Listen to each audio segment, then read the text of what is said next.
Well, it finally came to an end. We finally have a down day and everybody is in a tizzy. It's kind of interesting if we just take a look at the basics. Here's the rip, and that is the implied move, including today, which would have been 8.8%. And for some reason, we're supposed to be concerned about 16 basis points today. So let's put this in check and just realize that, yes, the market's not going to go up every single day. We're going to get over to the metrics that we're going to watch and then look at where we would start seeing signs of this as well. I think it's really important to just note this makes a great trading market because you have a lot of selling and you have no follow through. And I'll give you a couple examples of that. One today that was really good was coin. You see this level that I've marked off here? Just take a look at this.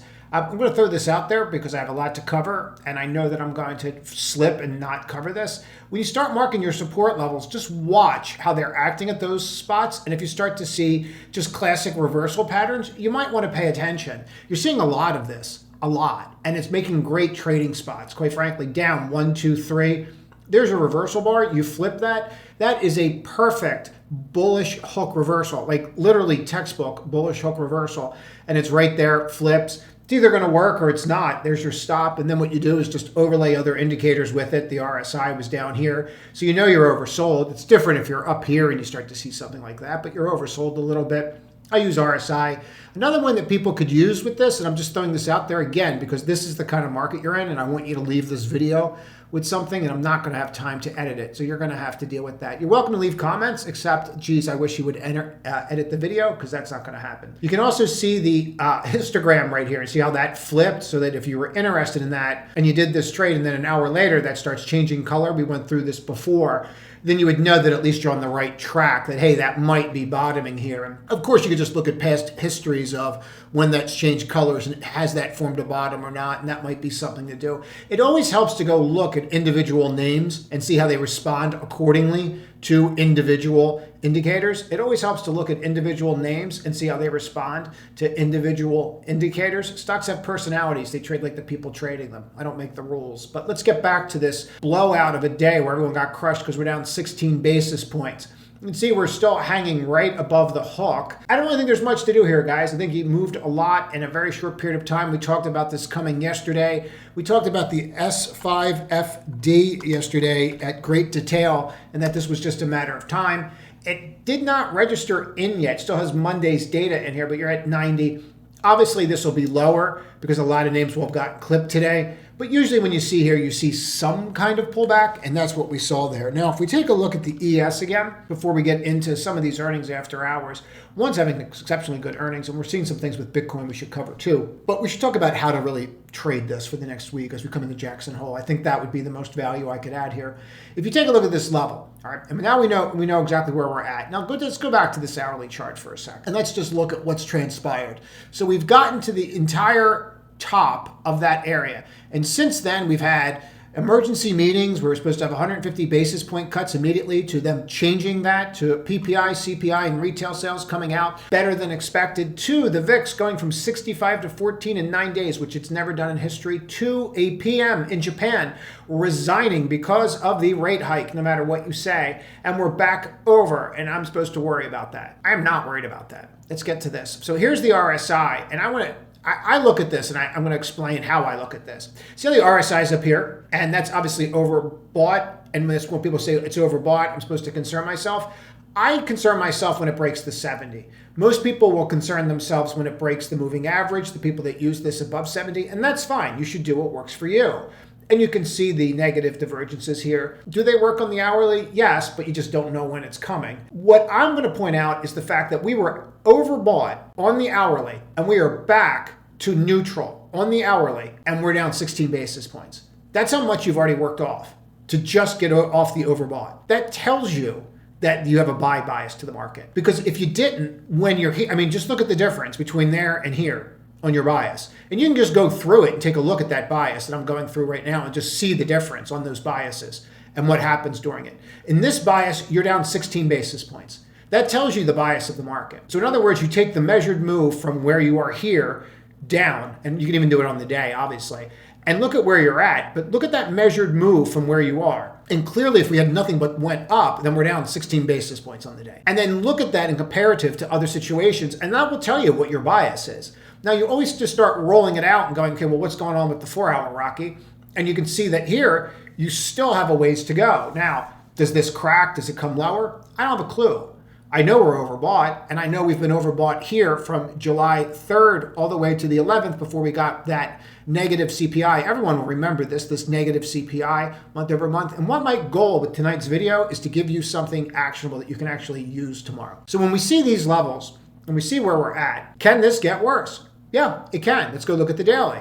Okay, the daily continued to lift. Are you overbought? No. But that 4 hours is something that should give us a little bit of concern and definitely something that I'm going to pay attention to. I don't think it's the be-all, end-all long term, but it's certainly going to have a shadow over us. If we went here and looked at something as simplistic as the indexes today, which I think is a really good idea, and I would tell you that at least once a week you should be running a scan like this where you're looking at all 40 indexes that I show, and you can do your own, or I can link this one in TradingView if someone can show me how to do it. I'm sure there's a way. They probably have told me 100 times and I still haven't done it. But what you want to do is just kind of go through here. Let's make these all lines and then we'll drop this down. And I appreciate all the comments yesterday about what's going to get the market down because it lets me know where everybody's head is. It was a really interesting way to kind of get a sense of where we are in the market. Now, if I look here, and this is the beginning of the day, and this is how I like to do this sometimes. So if we just go to 9:30, and you'll start seeing that's when all heck breaks loose right there. And then we go back to that date. I don't care what's up or down. I'll tell you what I look at. How many are above the zero line and how many are below the zero line. And what does this tell me? Just this one data point. So if I was to go here and say, okay, how many are below? And then you just kind of look at this and go, all right, well, let's color this in just a little bit more. That's just going to be the border. Let's do the middle right here, and we'll just block that out. And then I'm not even going to do the top, but you see where I'm going with this? Look how many of the 40 sectors that I follow are down, and look what's down, okay? I think it's important to note that, and then you would just go look at your zero line and go, well, wait a minute, what's up? There's an easier way to do this. You can just start limiting them out, but you can also just kind of zoom out for a second and see, which ones are going up, which ones are going down. And the majority, when I pull back like that from 12 o'clock on, this is also really important. As the day goes on, I might as well get into it. But as the day goes on, what you do is just take a look. So in other words, if I started here and you, at the beginning of the day, this is what's up, how did they perform during the day? And you just start seeing that zero line start going away. It's not ideal, but it does tell you what's going on out there, that the majority of these, they're just losing. So that just means you have broad-based selling, which means that you probably have just technical selling with your little overbought, which we know. And then what you do with that information is go look and say, okay, who was the strongest, who was the weakest, and then you can kind of take a look at it and go from there. I think that is an exercise that is worth your time, to say the least. Now let's go to NQ for a second. We're going to drop this back to a bear chart, and we're going to go drop this to candles. Again, is this something that I really need to worry about? This was the line, demarcation line we were looking at, and now we're back into that gap. Flip the gap. Tested rejection of that gap, tested doji, flipped it, retested that level. So now we have that level marked, and we're going to drop it to a 5-minute and just zoom in and see if we've tested that yet. And quite frankly, we really haven't. We've come down, but we haven't made that test yet. So maybe we need to make that test and just kind of see what's going to happen there. We're going to mark off that level there as well, that 19,750 level, and see how that goes. What you need to do, in my opinion, with this kind of market is have your head on a swivel. Take it when you can get it, get in, get out, and then look for the next opportunities over and over and over again. I like leaving swing trades on in this kind of environment. I have a swing trade on NVIDIA. I don't see any reason that I need to do anything. Now, the first crack for those that are in this and that may be worried or scared for whatever reason, you have a doji right there. Dojis are signs of uncertainty. If you break that doji tomorrow, for example, that might be something. What did we get to today? 125.89. So if that is something that is of concern, there's your answer right there. And then you would just very simply say, okay, the doji broke to the low side, and I'm just going to get out of the way. It could always reverse the next day, but if you're looking for something, that would give you something to work off of. But other than that, what really happened with it today, if I drill into this on the 5 and just take a look at that level, what really transpired? We came to that level, rejected, tried to break out twice. The only concern that I saw was here on NVIDIA, and I'm going to point this out for those that are day trading. You couldn't get over the open. So whoever bought at the open had second thoughts. They definitely had second thoughts here, and they had second thoughts here. And we saw this over and over today. And that's definitely something that is a concern. When someone buys off the open and then they change their mind, we want to watch that. We also want to watch the end of the day. And we have to be honest about what actually transpired at the end of the day. The last 10 minutes, did they buy or did they sell? They sold. Okay, so that tells us again that they want out or traders want out for now because that's what they did market on close. That's another sign that doesn't make me feel warm and fuzzy about owning a lot of NVIDIA here, but it is what it is. That's the game. So you're going to have to watch tomorrow on how we act at these levels. If I spend some time drilling into this on a 4-hour overlay RSI, I got over and then I stopped. All right, is that enough? We're not sure yet. Take a look at the hourly. You cracked and you're starting to break here. Is that something I need to concern myself with? Maybe. Usually when you get up here, you're a little tired for a period of time. So if I went and looked and marked these levels off, and the simplest way to do this, and again, I'm trying to give you tools this evening, because I think having tools for tomorrow is really the easiest thing to do. Again, what we don't want to do is we never want to tell the market what it's going to do. We just really want to look at what the market does in certain situations and then see if there's something there that we could benefit from. And if we look here, do we really see an area where it falls apart? Not really. Sometimes. I mean, you had earnings and everything else there with AVGO. But does it really do that? Not all the time. Usually you had another catalyst. What's going to do it this time? It could be Jackson Hole. It could be something else that knocks us back down. There's certainly a myriad of things that could happen. And you are going into the earnings next week, and they usually come out with the great stories. Last time it was Druckenmiller selling all his shares. Amazon's not going to use their product ever again. If you go back and look at all the stories, and then the stock did what? Ripped, but retail sold. Because that's what the media does. It just shakes retail out. That's what they're paid to do. So just kind of keep that in mind when the stories start hitting, which they will again. But again, you just use the doji. Another name that I'm not a big fan of, but was an excellent trading vehicle today, was just AMD. And you can see very clearly here, I'm not a fan of the company. I'd much rather own NVIDIA. But you did, no matter what I say, close above that 55. Pretty ugly close, like probably the worst possible way, giving me a doji above that you could possibly do. But it did it. And today off the open, it presented like a really nice opportunity. So let me just show you this. And you want to see these, right? Like when you get this kind of stuff, you want to take it, you want to trade them. But you need to understand where you are in the cycle. So like if you're towards the tail end of the cycle, do you really put on swing trades here, right? Meaning if the S5FD is up in the 90s like that, and the RSIs on the indexes is looking like that, do you really want to do that? Remember, for those that don't know and that are new to this video, I always look at the market like this. I look at index, then I look at sector, and then I look at stock. That's how I view the world. So if I'm overbought on the index and then the sector, and then you have to realize that the stock is just going to be reflective of that. And then I always look at the macro and the fundamentals, and I also look at the technicals. So I use these three, and I always call them stools.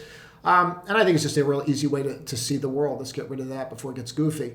So I think that that's really important to get, especially with what I'm about to go through, because I see people with smaller time accounts struggling a little bit. And I want to go over something, why I'm thinking about it. I have all these notes that I wrote down on things that I really wanted to cover. And then I did an onboarding call with someone that just joined the community today. And he asked a really good question. It's something that I've been trying to talk about for a while, and he nailed it. So I'm going to bring it up in a second here. But I want to go through this. So for me, they came out with something. Everybody loved it. It's the best thing ever. They're going to beat NVIDIA. Yay.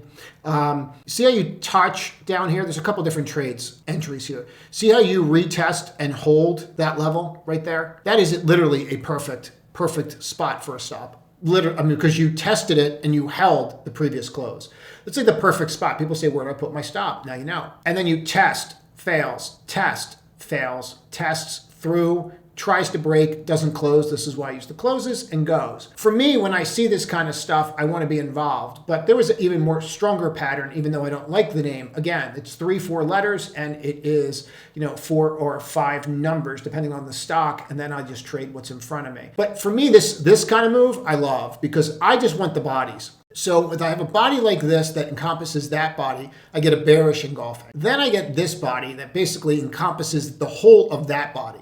And then I get a higher high. So what you have here is a complete battle. And that battle was made out right here, and you can see that very, very clearly. So in other words, you're here, and you break down, and then you're here, and then you reverse that. So you have a bearish engulfing that is completely met by a bullish engulfing, and then it pops over. I know hindsight's a beautiful thing to talk about it this way, so let's just watch it live and then go from there. AMD, you're just building and building and building. Keep building. Give me something to work off of. Come on, you can do it. I just need a bar to close. So far, I can't get one. That's a reversal, though. Bearish engulfing, bullish engulfing. Bought AMD. Bearish engulfing, capitalized, bullish engulfing. I'll give it time. This will be my stop. stop once it forms. You see it, how the bearish engulfing's right here encapsulating that bar, and then you have the reversal pattern right here. So I like those trades a lot because it flim-flammed everybody. And there goes AMD. It's actually a pretty good spot too because you're right over that 55.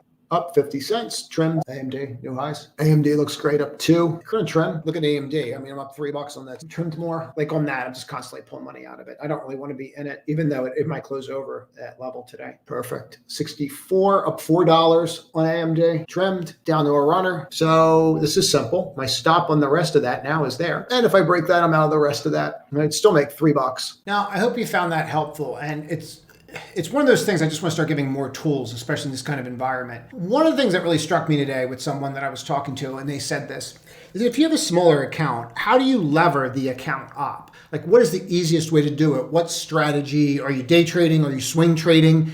Here's the thing. I don't think it matters your strategy. I think certain strategies are better than others, depending on your level of expertise and skill set. I think it matters that you're not putting trades on when there's not trades. So if you were to look at the week and you were to look for information, you want to trade where there's information. So in other words, you want to go to where the trades are. So we had it, for example, here's a great one. So we had a trade here today in this PANW. I'm going to move this out of the way. But what we saw here over and over again was we just waited. We didn't have to be first because there was no edge. You just were buying and spraying and praying.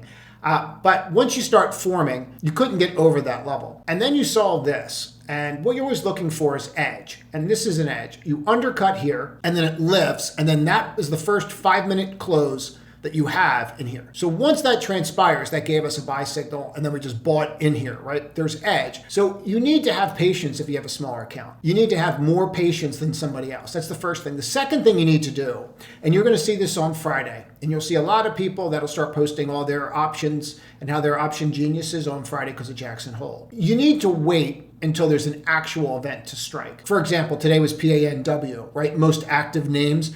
You need to participate where there's the most upside or downside to a name, where there's the most reward for being right. That's what you need to do when you have a smaller account, more than day trade or swing trade or whatever. You need to wait until there's the most edge and the most return for the least amount of risk. That's what you really need to do in general, but specifically with smaller accounts. For example, when we entered this, it was flip over here, and then this is the stop. You're in for like $2-3 on a $300 stock. It either works or it doesn't work. And if you do this stuff over and over again, that's how you develop edge. And that's one of the quickest ways to develop a smaller account. So I hope that's helpful. If it is, let me know. I can certainly start talking more about those kinds of accounts and how you should try to lever them up. But it all starts with picking your spots, knowing what days of the week are going to be the best, knowing what names are coming out and are going to move the best. There's a lot to that. Now, in regards for tomorrow, what I would do is I would watch what's been leading. So the SOX has been leading, and now you're going sideways, but you're holding that level. Are we going to start seeing cloud kick in? I don't know, but cloud cannot get above that level. If we take a look, are we going to start seeing the IGV kick in? Well, I think it's interesting that IGV actually held up and made a higher high today. Now you start taking a look at names like Dell that are unable to get above that level. And we have to start saying, okay, are they the next ones to rally or are they the next ones to fall? SMCI could not get out of its own way, and ever since it got back to that gap down, it could not get out of its own way. These are the things that we have to focus. So a sideways day of distribution to me is not really the end of the world. What we are seeing is we are seeing some rotation. I had a trade here, it did very well today. Just a very simple trade, pulled $1 out of the name.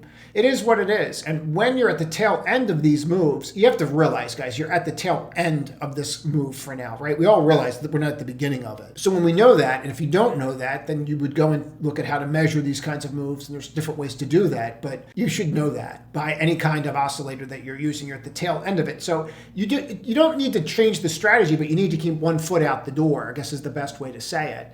And for me, knowing that is just, I start looking at what new names are moving. So for example, when all this started, it was Meta that started, and every day Meta was up. And then all of a sudden, Meta's going sideways. But is Meta breaking down?